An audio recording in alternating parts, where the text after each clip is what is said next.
Justice Sotomayor. This whole case is irregular. Starting with the truth social notice, or thinking of it as notice at all,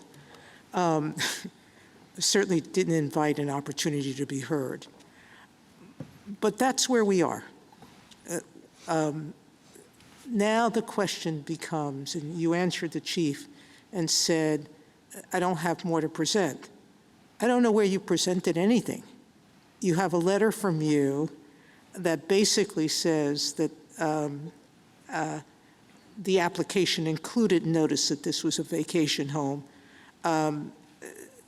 But that's never been given to the president. That's never been filed with a court, or no one's ever seen it. It's just statements being made. So I don't know why a factual hearing would be irrelevant. So assume, as I do for the purposes, that she did fully disclose this was a vacation home. So now the question is this, what she did, negligence or gross negligence? Does cause include just mere negligence? I think that you have a very strong argument under any reading of cause that mere negligence pre-office would not qualify, correct? Correct. All right.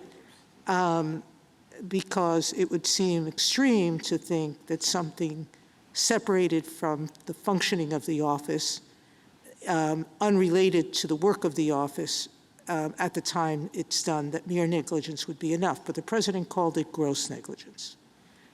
Who decides that issue? Meaning, who decides whether something should be called negligence or just gross negligence?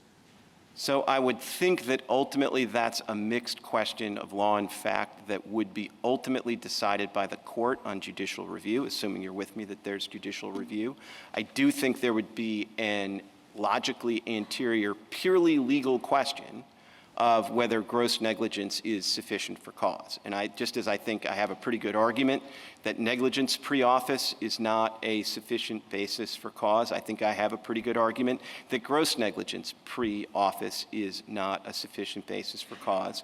And, in some respects, I think in the long run, it will be better to make clear that in the context of this unique institution with this distinct history, that for cause is several steps north of gross negligence even, because that's going to make it really something that the courts aren't going to have to get dragged into on a routine basis, where I think the lower the standard is, the more likely you are to have removals in the future, and the lower the standard, I think the greater is going to be the judicial temptation to think about pretext. And I'm not going to say that there's no role for a pretext inquiry, but it's not a happy sort of scenario for the courts to be considering pretext in the context of presidential decision-making. And it seems to me the way to solve that is to say there are real procedural and substantive kind of bite to this term, sort of for cause. You do have to do some kind of notice and opportunity for a hearing. I mean, even if it's an hour in the Oval, that's a big imposition on the president's time, and that's going to keep some presidents from removing somebody. And if they know that it's going to be judicially reviewed, then that's going to deter most presidents most of the time. And so I think kind of, it's like, what is it? High walls make for good neighbors. I mean, I think this is a situation where you do want to have those kind of meaningful legal requirements.